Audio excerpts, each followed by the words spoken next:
Muy bien, en esta oportunidad, como una parte de lo que es el tema de funciones, tenemos los siguientes problemas. En este caso me están pidiendo expresar la longitud de la arista de un cubo como una función de la longitud d de su diagonal.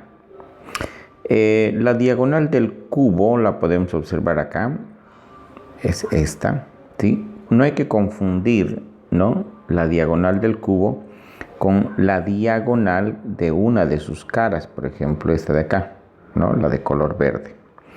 En este caso particular vamos a suponer que las aristas van a tener longitud x,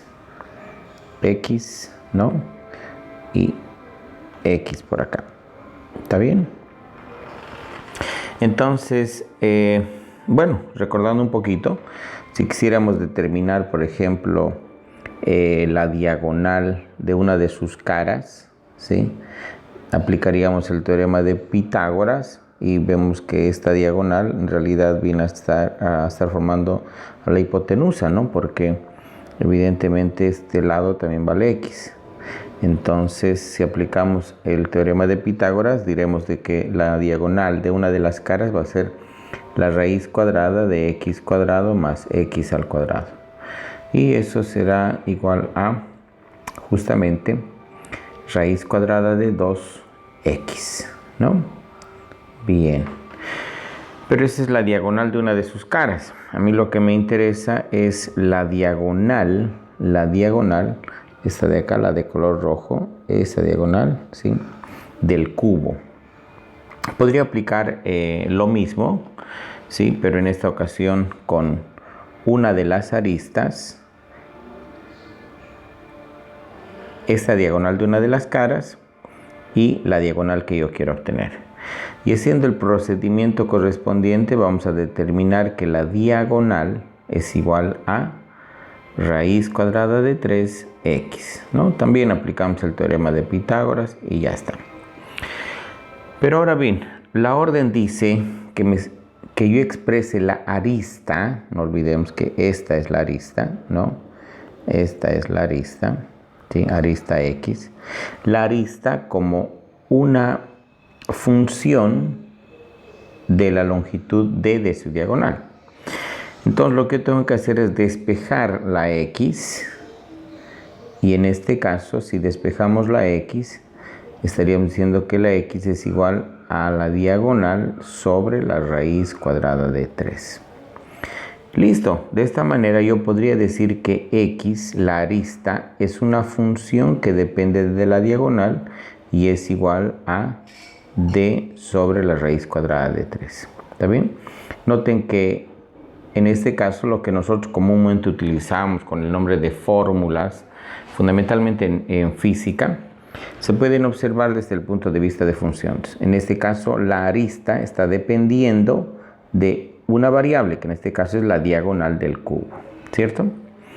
Bien, por otra parte, me piden en algo similar que expresemos el área y el volumen del cubo. Cuando vamos a hablar de área, tenemos que estar conscientes, ¿no?, que nos referimos evidentemente al área de una de las caras multiplicado por 6, ¿no? Voy a dibujar acá grandes, de repente no tan preciso, pero de acá viene, ¿no?, lo siguiente. Esto será así, un poquito más por acá y bueno, ahí está. ¿Está bien? Entonces lo que tengo que hacer yo es calcular una de estas caras del cubo, una de estas, y lo multiplico por 6. Y evidentemente esto es x, esto va a ser x al cuadrado, ¿no? Entonces yo voy a poder decir que el área del cubo es igual a x al cuadrado. ¿Multiplicado por cuánto? Por 6. ¿Por qué? Porque tengo 1, 2, 3, 4, 5, 6 lados. 6 caras. Entonces, el área es 6 por x al cuadrado. Pero me piden esta fórmula como una función de la longitud de su diagonal. Entonces, yo quiero expresar el área como una función que dependa de la longitud de la diagonal. Entonces ahora tendré que recordar que x es justamente eso que voy a colocar acá. Y esto será 6 por la diagonal sobre la raíz cuadrada de 3. Bueno, esto elevado al cuadrado, ¿cierto? Entonces podemos simplificar un poquito la fórmula y esto va a ser 6 por d al cuadrado, ¿sí? Sobre 3. Y 6 sobre 3 se me va. Y vean, el área de un cubo en función de su diagonal simplemente ha sido 2 veces por la diagonal elevado al cuadrado. Una fórmula muy interesante, ¿no les parece? Bien. De la misma forma, me piden hallar a mí el volumen, ¿sí?, del cubo que dependa de la diagonal. Sabemos que el volumen de un cubo es x elevado al cubo, la arista elevado al cubo, ¿sí? Pero yo quiero ahora determinar la fórmula del volumen que dependa de la diagonal. Y eso será, en lugar de x colocamos d sobre la raíz cuadrada de 3, ¿cierto? Todo esto elevado al cubo. Entonces esto va a ser igual ¿a qué será igual? Va a ser igual a d elevado al cubo, y esto será raíz cuadrada de 3 elevado, voy a colocarlo así, 3 por 3, eso es 3 al cubo, ¿no? Sí, un poquito ya para ir simplificando. Entonces esto será igual a, vamos a colocar en forma elegante la función, ¿cierto? Esto es d cubo sobre la raíz cuadrada de, ahora ven que este cuadrado se va con este, entonces me queda acá 3 por la raíz cuadrada de 3.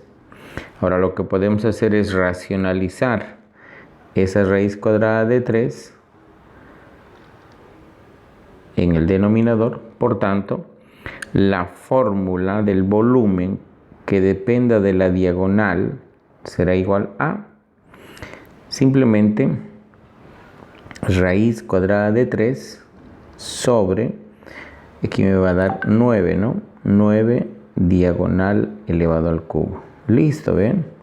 Esa es una fórmula del volumen, ¿no?, para el cubo, pero que dependa de la diagonal. ¿Qué tal? ¿Qué les parece?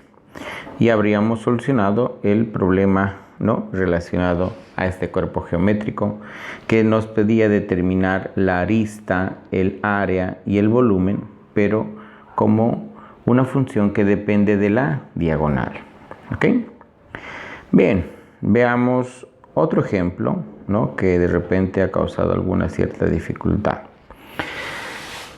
Piden trazar la gráfica de la siguiente ecuación, ¿sí? Y de repente, en esta ecuación, indicar también, por otra parte, por qué esa gráfica no es una función que depende de la x. Notemos que existen dos condiciones para que una relación sea función: la condición de existencia y la condición de unicidad. De repente la más fuerte es la condición de unicidad, ¿no? Pero veamos primeramente la ecuación. ¿Qué tenemos en la ecuación? Noten que tenemos algo muy interesante. Dice el valor absoluto de x más el valor absoluto de y igual a 1, ¿está bien? Voy a despejar acá el valor absoluto de y. Y esto será igual a ¿cuánto? A 1 menos el valor absoluto de x. ¿Está bien? Ahora, aplicando la definición de valor absoluto, ¿sí?, yo podría primeramente destruir este valor absoluto, ¿sí?, el valor absoluto de y. Entonces, si destruimos ese valor absoluto de y, voy a tener lo siguiente. Observen, voy a tener y igual, primero con signo positivo, ¿recuerdan? Positivo 1 menos valor absoluto de x. ¿Está bien? Y luego voy a tener y igual con un signo negativo ahora, 1 menos el valor absoluto de x. ¿Está bien? Entonces, De esta manera estaríamos nosotros aplicando la definición de valor absoluto para destruir este valor absoluto. ¿Está bien? Ahora voy a preocuparme en destruir el valor absoluto de x. El valor absoluto de x. ¿Está bien? Voy a trabajar acá y acá. También tengo que aplicar la definición. Por tanto, yo tendría lo siguiente, observen, de esta ecuación me saldría y igual a 1, voy a considerar dos signos, positivo primero, por tanto sería más x por un lado y por otro lado sería y igual a 1 menos x, ¿no? Primero menos por menos más y luego mantiene más, sería con menos. Entonces de ahí saldrían dos ecuaciones. De este lado también vamos a sacar lo siguiente, miren, sería y igual a menos 1.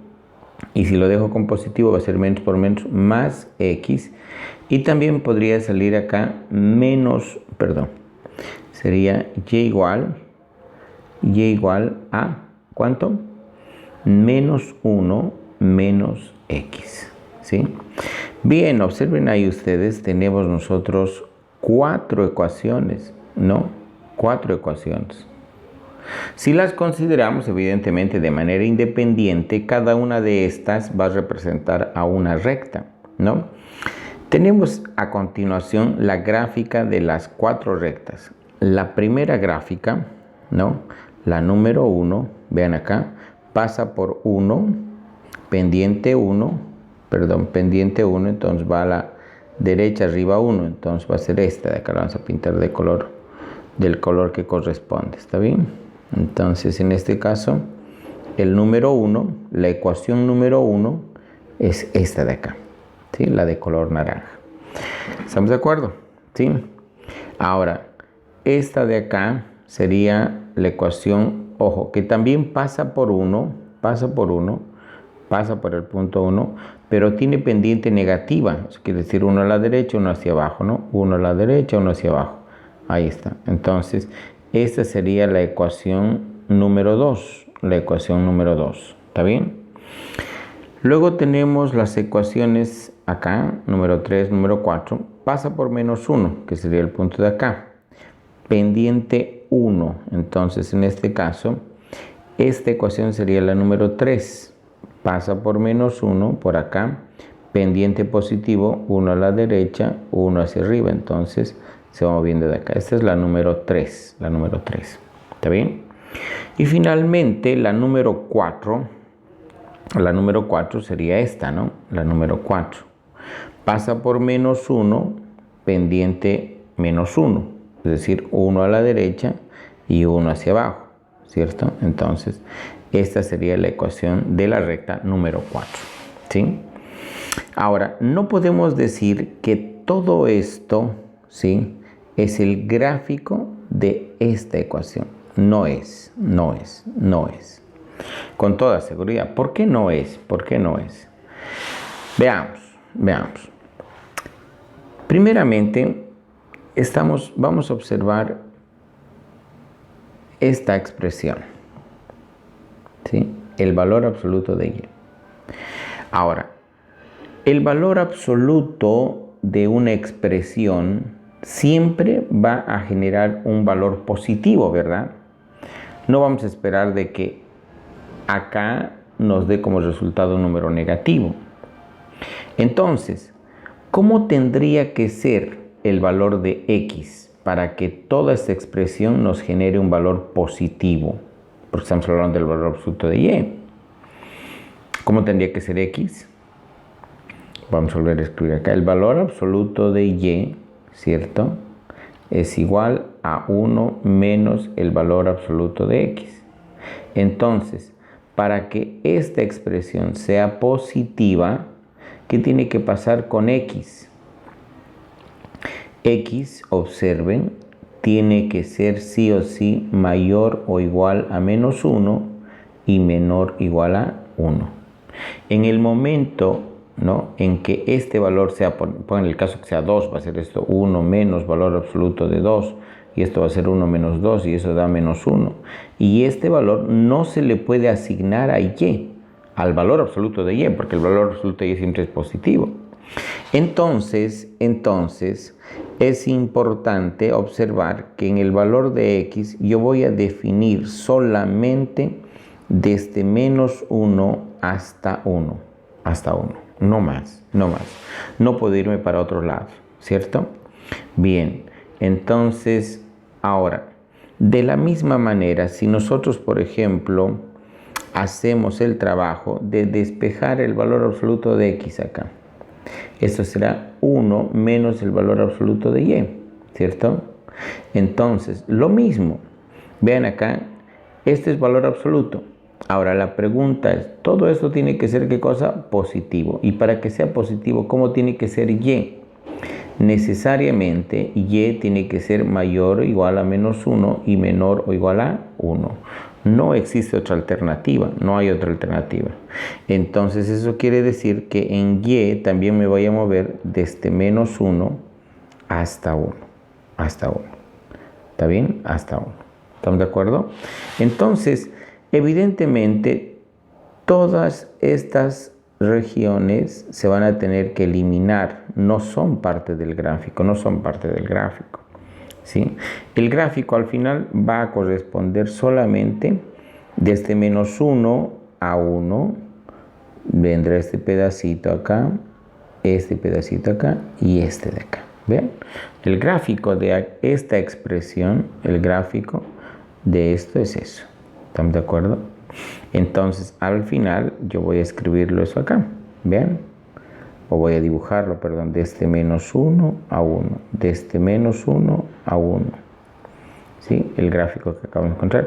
Este es el gráfico de la ecuación valor absoluto de x más valor absoluto de y igual a 1. Ahora, ¿por qué no es una función?